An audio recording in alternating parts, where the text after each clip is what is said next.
I mean, we know what happens when we give our freedoms up. We know. And now these people are so arrogant, they're coming out saying they're going to publicly drug the water supply to make us submit and give us shots to make us happy. I mean, holy mackerel, this is serious. It's very serious. And one of the things that I really leaned pretty heavily on was some writings of a psychiatrist, 30 years, 40 years of experience in doing studies and so forth with a liberal mind. In fact, that's what this book is called. And basically, he says that these people are psychologically ill. And as a consequence, they cannot make a connection to reality. They are so far out in what they believe, that the belief is truth, that anything that connects it to reality is purely happen chance. And that's how they can come out and say, we're setting up world government, but you people are kooks, no world government exists. Or, yes, we're storing your naked body images, but we're not. Absolutely. I totally agree with you.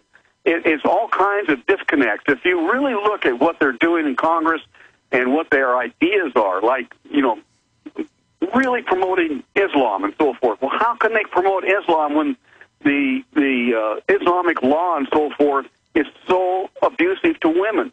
There's a disconnect there, and yet they do it. Well, the globalists want to destroy the dominant culture of Christianity. Yes.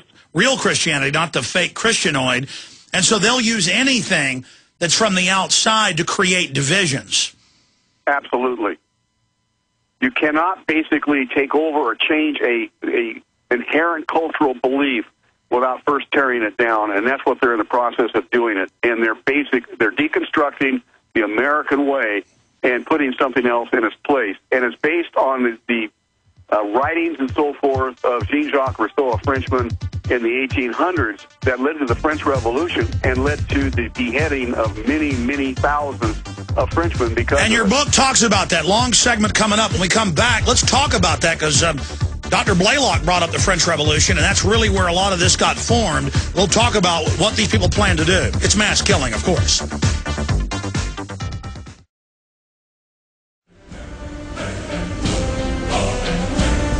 Okay, here's GCNlive.com, an Aaron Dykes article that just came out. It's also at Infowars.com, but it's up at GCNlive.com.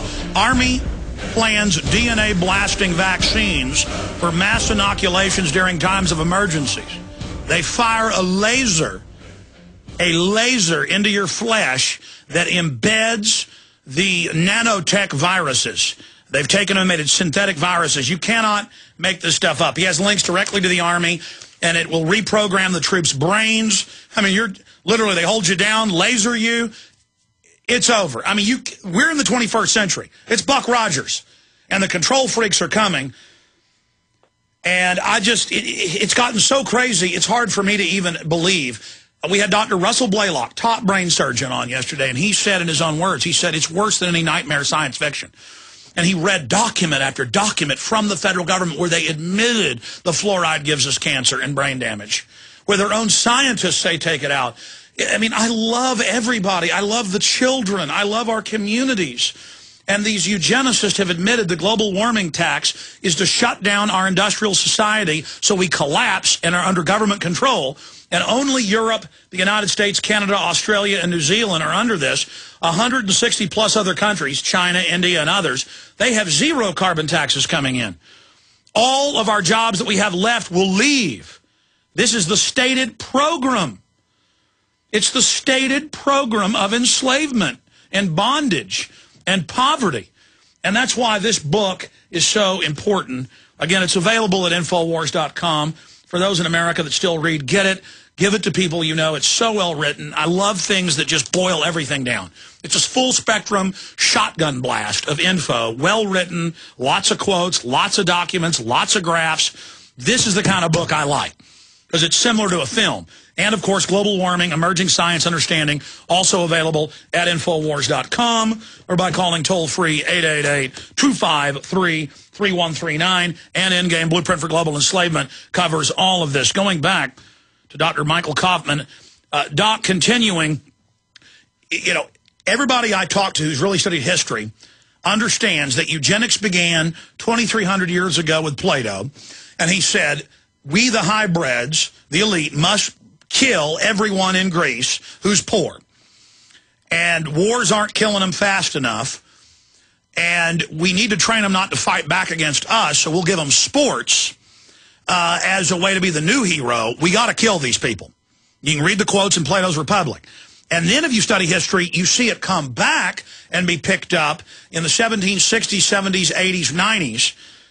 And, of course, then they put Napoleon after that. It was a Rothschild takeover. They were going to have a 10-day-a-week work week. They were going to abolish the family. This is mainline history. They were talking about forced drugging people. They were saying they wanted to kill 80%. That number comes from the French Revolution. Kill 80% of the public. And so without me even prompting it, we talked about it yesterday, here's Michael Coffman telling you the same thing. Go over the French Revolution. It was the opposite of what our revolution was. And George Washington figured that out when he was president and spoke out against it. And the French then tried the Illuminati. He wrote letters about it. He wrote letters about them trying to overthrow the United States. And so ever since then, it is a group of sages or people that understand how humans operate who want to end the regular human order and replace it with their new world order. Doctor, go over it.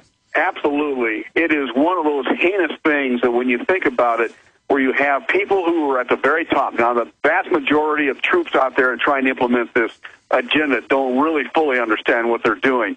But the key people behind it, like occurred in the French Revolution, which was orchestrated by the Illuminati and the Jacobean Society and so forth, they basically used the Rousseau model. What the Rousseau model basically means the state is in control over the individual or sovereign over the individual, and everything stems from that. Once they did that, anybody who disagreed with them had their head cut off. And it was one of the most bloody revolutions in history of the period. Both Jefferson and Patrick Henry were excited about the French Revolution until they went over there and actually saw what they were doing. It had nothing in comparison to the American And one Revolution. of them almost got killed. Some of our founding fathers got locked up. Actually, Patrick Henry basically was scheduled to have his head lopped off if it wasn't for the intervention of Washington and the request to have him sent home, and Jefferson himself intervened. Otherwise, he would have been beheaded for all the outrageous, not really outrageous to us, but all that he was saying against the French Revolution. And they were going to have a new calendar. They were going to end the family. The good news is it stalled out and failed. It stalled out and failed, although we still have the socialist government that Rousseau is based upon installed in France. It just hasn't evolved. That's right. Karl Marx and others, they were plagiarizing what the Luciferians, and by the way, that's mainline history, that the Illuminati out of Germany came over to France. That's what the famous Magic Flute Symphony's all about. And then, of course, they killed that composer when he did it. That was his last piece. I mean, this is, for those that haven't read mainline history, I mean, these were human-sacrificing, devil-worshipping mass murderers. They really were, and of course that's been obliterated. If you look at the history books today that you might get in high school or college, of course that will not be in there. But if you look at some of the older history books, the ones that you can still get and buy, you will find a more accurate, just like Nazi Germany. If you look at Nazi Germany history in the current textbooks and so forth, you won't find anything about the religious beliefs of Hitler, the theosophical beliefs of Hitler, and what led him to believe that the Jews were a bad race and had to be eliminated. All of that stuff is now sanitized out of our history books. But if you go back to the more 100 years ago or even 50 years ago history books, what you will find is really what the truth is in that particular period of time. These people are evil. They're evil down to the very core. I think your description of them as being Luciferian is right on target. Well, and then you look at eugenics in England in the 1850s. Yes. That then got set up in the U.S., and Hitler got his ideas from that, and it's the very same crowd. It's the very same crowd. And it's still in the United Nations. It's still boiling just below the surface. You don't see it named as that anymore, but it's still there. The depopulation of the world, the whole effort is eugenics. Well, now more and more they're coming out in the open and, calling for only having one child, having the state take over children. Let's talk more about what's in your book. All right. I mean, go, because there's so much to cover. What else do you think is important to Well, one of the things that is, I think, extremely important is to realize, and maybe this will get your attention because it gets your pocketbook, the $13.5 trillion deficit that we now have is directly responsible for this whole mentality, this whole ideology, which we now call progressivism or extreme liberalism, whatever you want to call it. It is the whole idea that government can solve all the problems in the nation and eventually the world. And as a consequence, these people do not believe that man has a downside, a dark side. They believe that all mankind will do his best if given the right opportunity. And, of course, that's fallacious. It's totally anti-biblical. Not only that, but it's never worked wherever it's been tried, and yet they continue to believe that man is inherently good. He does not have a human nature that will manifest itself in the form of greed or power-seeking or anything else. And all they need to do is to strive to create the perfect government, to create the perfect man. It does not work. And in the process, of course, you're going to create a power vacuum in which these very evil people can sweep right in and begin to control. And I go into that in quite great depth in the book and helping people to understand the type of thing that they're creating by allowing this extreme liberalism in the form of law and cultural practices, the whole concept of I can't think of it, but anyway, down along those lines. Moral relativism? Moral relativism is all right in there, and that they can create the perfect government. The reason we have poverty around the world is because of bad government, especially the United States. The United States is responsible for all evil done in the world.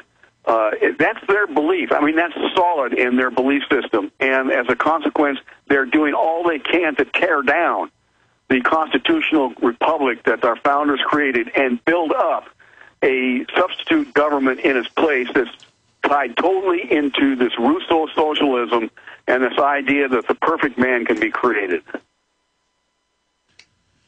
Well, it's unbelievable. It is unbelievable. I want to go to some phone calls, and they'll be all over the map, but you can speak to any of these issues because you're a deep researcher.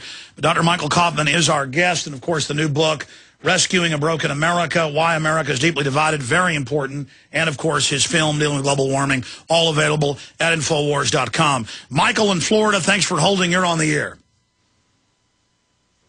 Go ahead, Michael, you're on the air. Okay, let's move on. Victoria in Montana, you're on the air. Hi, Alex. Hello, welcome.